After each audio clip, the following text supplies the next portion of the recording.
The morning I realized my HOA had illegally dug into my property, I was standing in my kitchen, holding a cup of coffee that had already gone cold, staring out at muddy water flooding across the backyard I'd spent years building by hand. The water wasn't there naturally either. It was pouring through a trench somebody had carved into the ground behind my fence line like they owned the place. And the worst part was, the woman responsible had already dismissed me twice like I was some annoying resident complaining about mailbox paint instead of a guy watching his property get destroyed in real time. What she didn't know yet was that I'm a civil engineer, and once something stops making sense to me, I don't let it go. My name's Ryan Calloway, and about 6 years ago my wife Emily and I moved into a neighborhood outside Franklin, Tennessee. Nice area, clean streets, decent schools, the kind of place where people wave at each other while secretly judging how long your garbage can stay at the curb. You know the type. Honestly, though, we loved the house immediately. Not because it was fancy, because it wasn't. It just felt peaceful. And the backyard. Man, that backyard became my obsession. I spent almost 3 years fixing it up little by little. New grass, drainage grading, stone patio, privacy trees along the rear property line. I did most of the work myself because I actually enjoy projects like that. There's something satisfying about building something slowly with your own hands and watching it turn into a place your family genuinely loves being in. Emily used to joke that I treated the lawn like a military operation. You know, normal people just mow the grass, right? She asked me once while I was out there measuring slope angles with a level. Normal people don't understand water runoff, I told her. She laughed so hard she nearly spilled her wine. Now the HOA had always been annoying in that passive-aggressive suburban way. We got notices for ridiculous stuff. One time they cited us because our welcome mat color wasn't approved under community guidelines. Another time because Emily left our trash bins out until 4 in the afternoon after a long shift at the hospital. No warning, no conversation, just violation letters.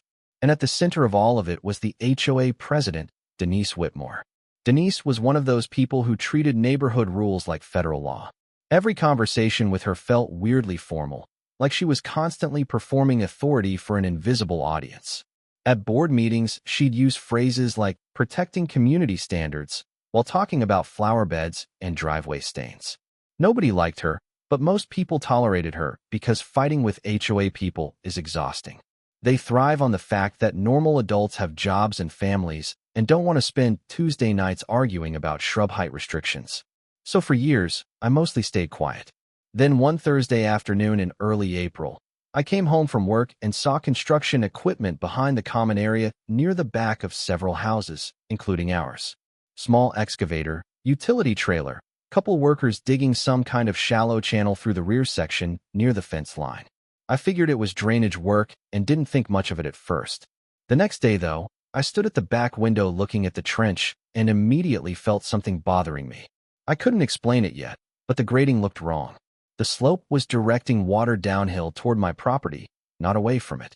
And when you spend enough years around engineering plans, instincts like that start feeling less like guesses and more like warnings. 2 days later we got hit with a huge spring storm.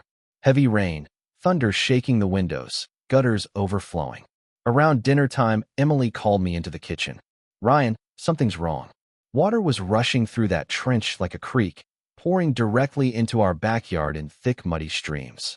It spread across the lawn, pooled around the patio, soaked the roots of the privacy trees I'd planted myself. I just stood there staring at it while rain hammered the windows behind me. There's a weird moment when anger hasn't fully arrived yet, when your brain is still trying to convince itself nobody could possibly be this careless. Emily looked over at me carefully. You okay? And I remember saying something so calmly it actually scared her a little. No, but whoever approved this is eventually going to wish they handled it differently. The next morning, I emailed the HOA board. Professional tone. No accusations. I explained that the new drainage channel appeared to be redirecting storm runoff directly onto my property and attached photos showing the flooding damage near the rear yard and patio. Denise replied Monday afternoon. For sentences. According to her, the project had been approved as part of a community water management initiative and had been overseen by qualified contractors for the benefit of all residents. Then she added she was sorry for any temporary inconvenience. That phrase irritated me instantly. Temporary inconvenience. Like my backyard turning into a swamp was comparable to hearing loud leaf blowers on a Saturday morning. I sent another email asking for project plans and drainage documents. Denise replied once more, shorter this time. The work was completed appropriately and will improve conditions long term. After that, silence. No responses. No calls. Nothing. And that's the point where this whole thing changed for me, because most people would have gotten loud right there. They would have shown up furious at an HOA meeting or started threatening lawsuits immediately. But I've spent almost 15 years dealing with contractors and inspectors, and one thing I've learned is this. The person who loses control first usually loses everything else right after. So instead of arguing, I got quiet. And once I got quiet, Denise Whitmore had absolutely no idea what kind of problem she'd just created. The first thing I did was start documenting everything like an absolute maniac. Every storm, every puddle, every inch of muddy runoff creeping across the lawn, I photographed it all. Time-stamped videos, wide shots from the patio, close-ups around the tree roots, water stains left behind on the stonework after the flooding drained away. I even started saving weather reports because once my brain shifted into engineer mode, I stopped looking at this emotionally and started looking at it like evidence. Emily thought I was going overboard at first. You really think this is going to become a whole thing? I remember sitting at the kitchen island scrolling through flood photos on my phone. Oh, it's already a thing, I told her. They just don't know how expensive it's about to get. The more I studied the trench, the more something kept bothering me. It looked too close to the property line. Not, maybe, close either, wrong close. People think survey lines are obvious, but they're not. Most homeowners just kind of assume where their land ends based on fences or tree lines.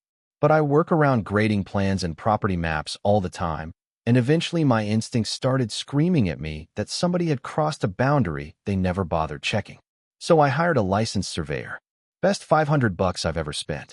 The surveyor was an older guy named Carl Benton. Looked like he'd been measuring land since cowboys were still around. Sunburned neck, faded boots, calm voice. He spent nearly 3 hours walking the property with equipment that looked expensive enough to launch satellites. I took the day off work just to watch. Finally, Carl waved me over near the rear tree line and planted a bright orange survey stake in the ground. Then he looked at the trench, then back at me. You said the HOA approved this? Yeah. He pointed at the trench with one hand and the orange stake with the other. Well, they've got a problem. How bad? Carl paused for a second like he was deciding how blunt to be. This channel is roughly 5 feet inside your property line. I actually laughed when he said it, because for a second my brain rejected the information completely. 5 feet. Yep. Not near the line. No, sir. On your land. That was the moment the whole situation changed. Up until then, part of me still thought maybe this was just sloppy work or some misunderstanding. But 5 feet isn't confusion. 5 feet is somebody deciding your property belongs to them because they never bothered checking. I stood there staring at that orange stake while rainwater still sat pooled around the back lawn from the night before, and suddenly every email Denise had sent me sounded different in my head. The dismissive tone, the arrogance, the complete certainty that she didn't owe me an explanation, because she never thought she could be wrong. Carl emailed me the certified survey later that afternoon. Full diagrams, measurements, coordinates, legal documentation. I printed copies immediately and started organizing everything into folders. Emily walked into my office while I was sorting paperwork. So, she asked. I handed her the survey. They dug the trench inside our property. How far? 5 feet. Her eyes widened instantly. You're kidding. Nope. And they flooded the yard. Yep. She sat down slowly across from me and stared at the papers for a second. So what happens now? I leaned back in my chair thinking about Denise's emails, the ignored messages, the fake corporate language about community improvements. Now, I said quietly, they start helping me build my case. Because here's the thing most people don't understand about legal disputes.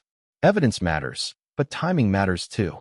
If I rushed in screaming accusations immediately, they'd get defensive, lawyer up, maybe start rewriting the story before I had everything locked down.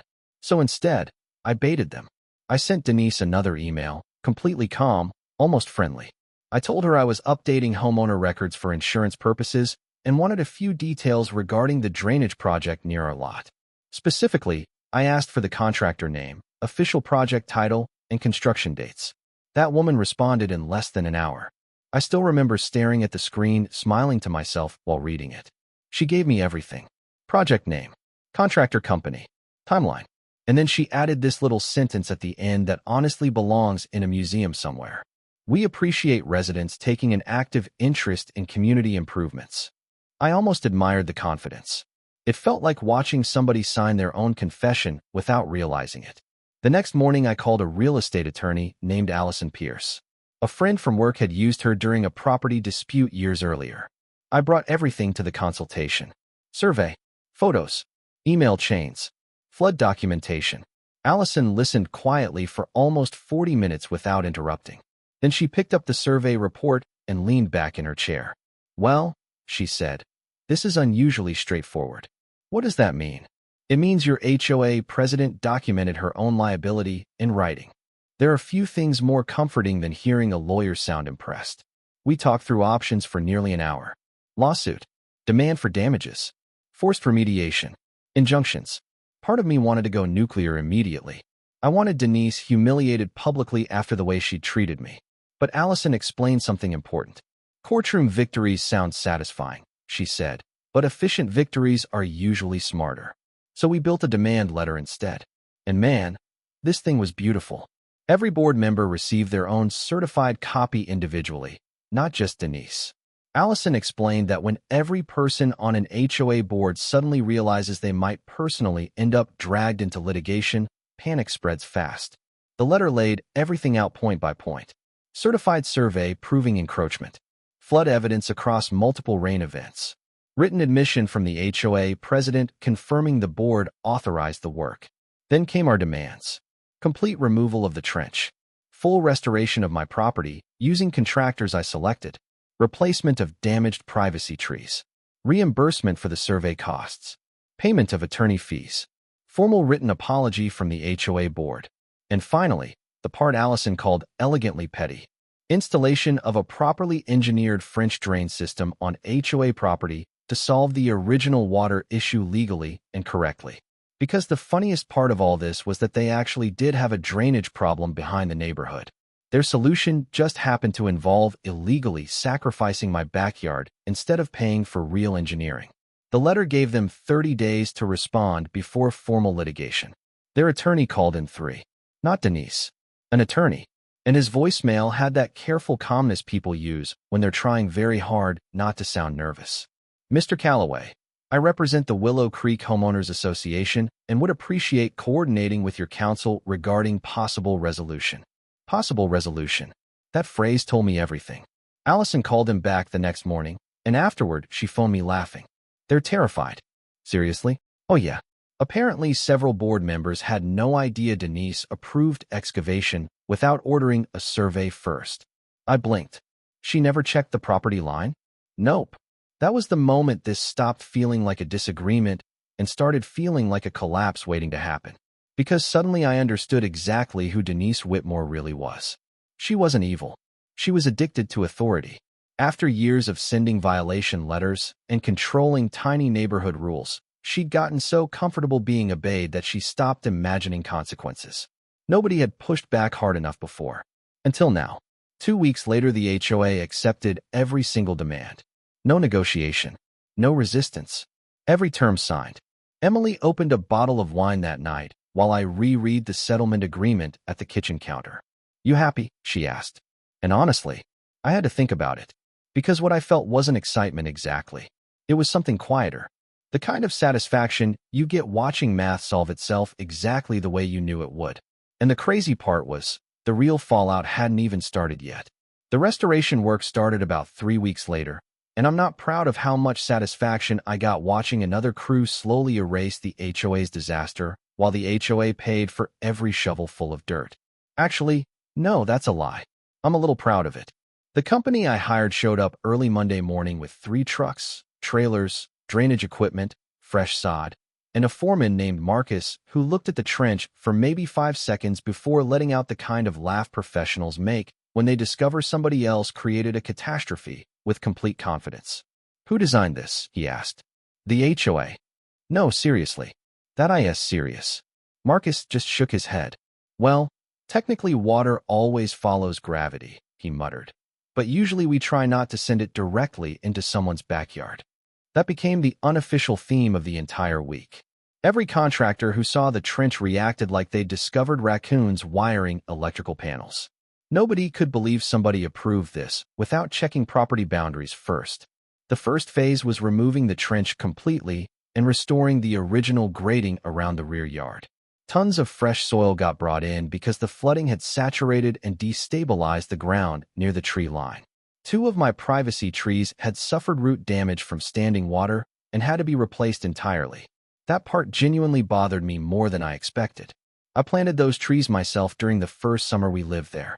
I still remember digging the holes in 90-degree heat while Emily sat nearby, making fun of how obsessively I measured the spacing.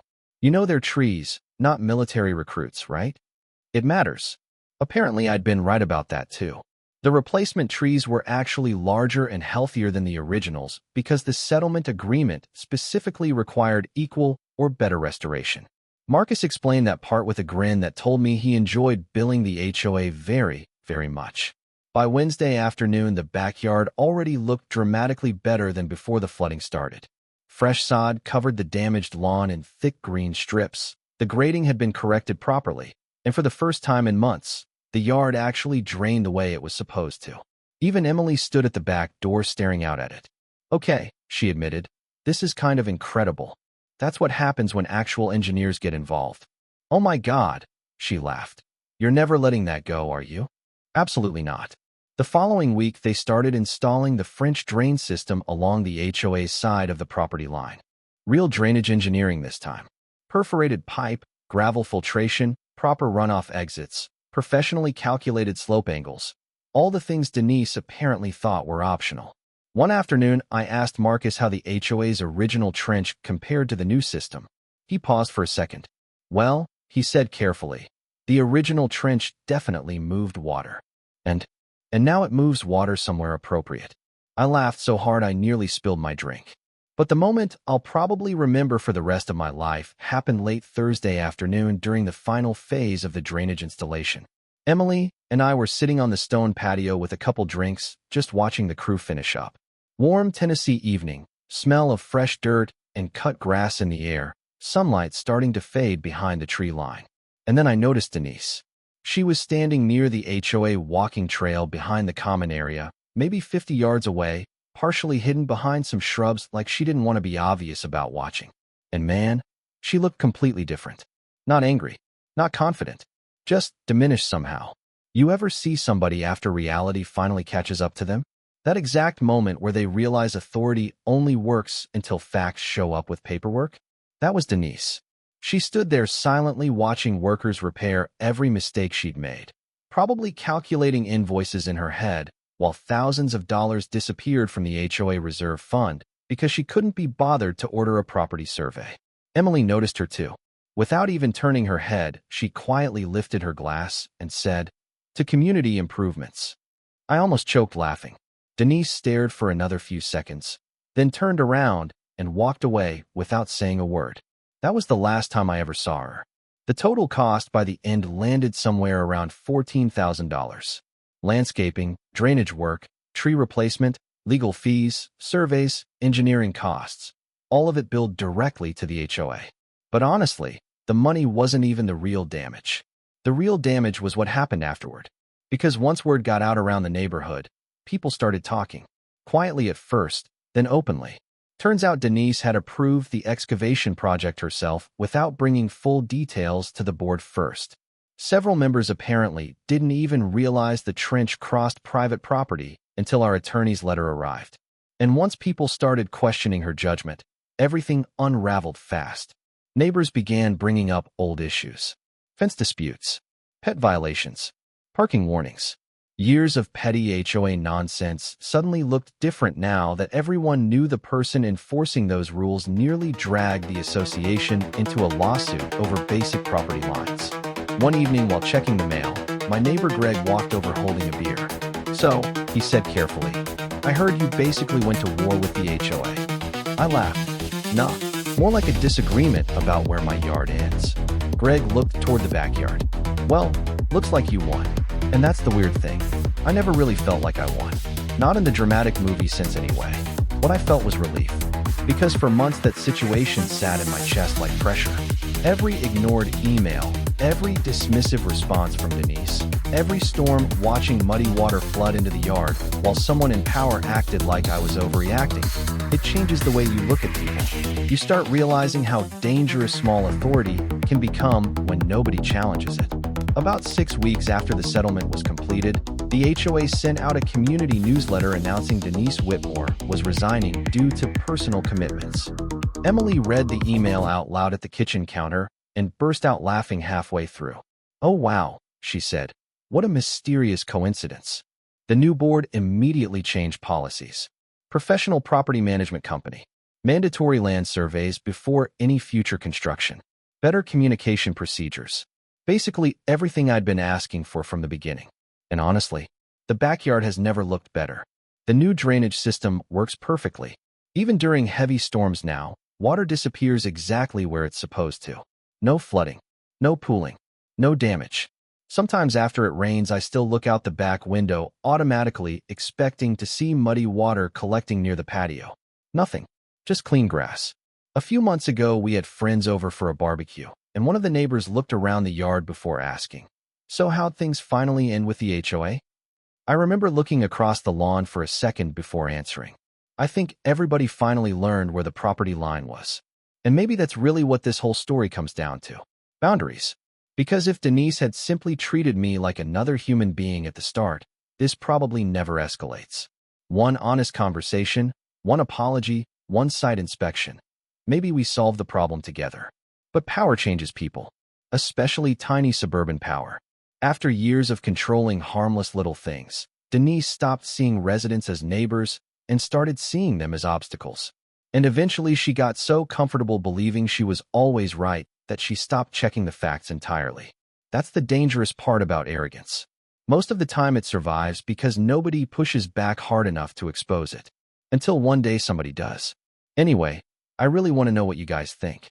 Was I justified taking this as far as I did? Or should I have backed off once they offered repairs? Have you ever dealt with an HOA, neighbor, or authority figure who acted untouchable until reality finally hit them?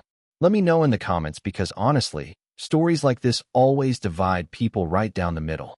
And if you enjoyed this one, hit subscribe because apparently one of the most expensive mistakes you can make in suburbia is underestimating a quiet homeowner with documentation and way too much patience.